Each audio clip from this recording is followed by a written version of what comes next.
Okay, everything it appears that we may be getting more evidence, or rather, exciting information, that my theory about Tesla's plans for the energy Model 3 and Model Y is correct. Let me begin by going over my entire theory, which holds that the growth of EVs is limited by the supply of cells and batteries. As most of us know, there are simply not enough of these resources being produced to make enough EVs for everyone.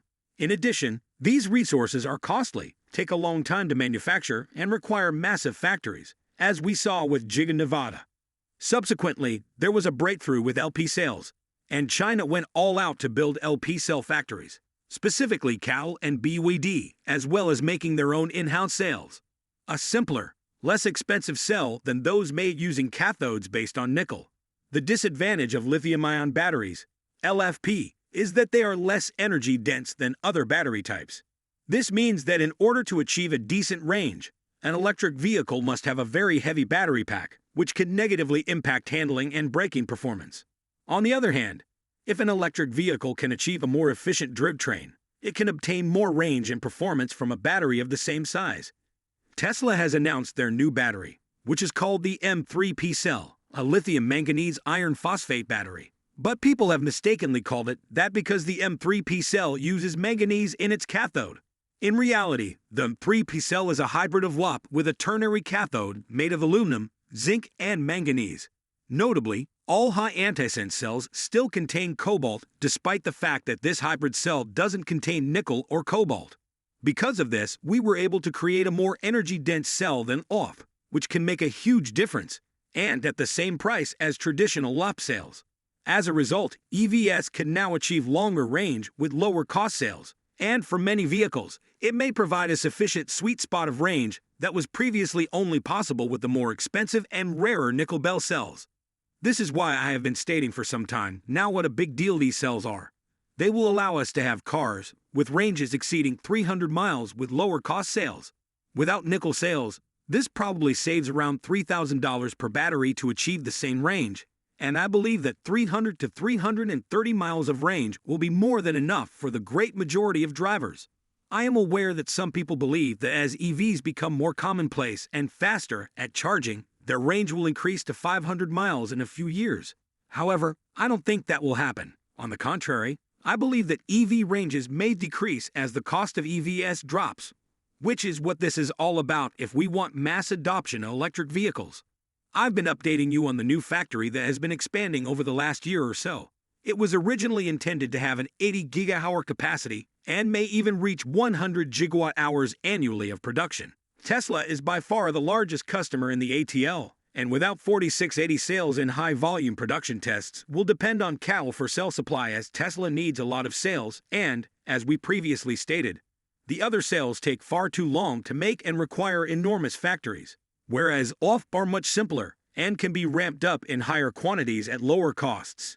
So Tesla, the reason for the increase in Model Y and 3 production from those factories at the end of last year, along with the energy supply, and the reason why Tesla announced they finally had enough sales, was that CATL recently retrofitted an old factory across the street from Giga Shanghai to reach about 60 to 80 gigawatt hours a year two of LFP sales. Now call me crazy, but that is why I assume Tesla will benefit from this new factory that CATL has built and that it is to supply Tesla with CATL's new M3P technology, which is probably more energy dense than LFP. The new CAC factory is ramping up and will take some time to reach capacity. It's not even fully built yet either. However, we're hearing in the headlines that the new Model 3 Highland will use M3P cells as part of the update. It is supposedly now a 66 kilowatt-hour battery compared to the previous LFP 60 kilowatt-hour battery, which is presumably the same size. However, the additional energy density gives that much better NG capacity. This will be quite a bit more range. It will easily be over 300 miles than the previous Model 3 batteries. Imagine then if the Model 3 Highland receives this new makeover, additional features like hardware 4, and a range of over 300 miles.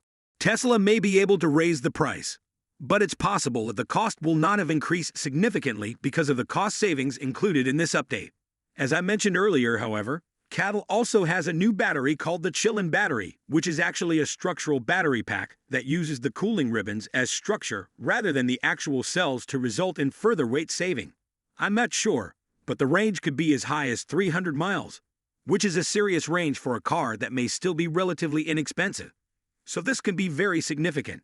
As I mentioned earlier, this was my theory not only for the Model 3, but also the Model Y and Energy. What happens when Tesla switches to these new batteries for their Model 3s in Shanghai? Well, it means that they replace the old LFP batteries. What do you think what they're going to do with all those extra LFP cells that the Model 3 no longer needs? They will be shipped to Lathrop to be used in the Mega Pack factory. There, the Maker Pack factory can only ramp as fast as there are sales because, like vehicles, Energy is also cell-constrained. Tesla will use the more empty, dense M3P cells in their vehicles and use the old LAP cells in Energy, which is fine because any density is not important for energy storage. So this will mean we should also get to see some ramping when it comes to the Mega Pack factory. Once this is all in place, as for the Model I, well, obviously, the same will happen there too. In fact, we already know it was going to occur. And it is known as the Model A Juniper update, the equivalent of the Highland. For the 3, it will get a facelift and all the other features along with this new battery pack, which should take the Model I perhaps to around 260 to 270 miles of range for the rear-wheel drive, which is going to make a big difference. In fact, it might even mean it's also suitable for the US market too. So as a Cal factory ramps up more M3P sales, there will eventually be enough to go into all the Shanghai Factory 2's Model Ys.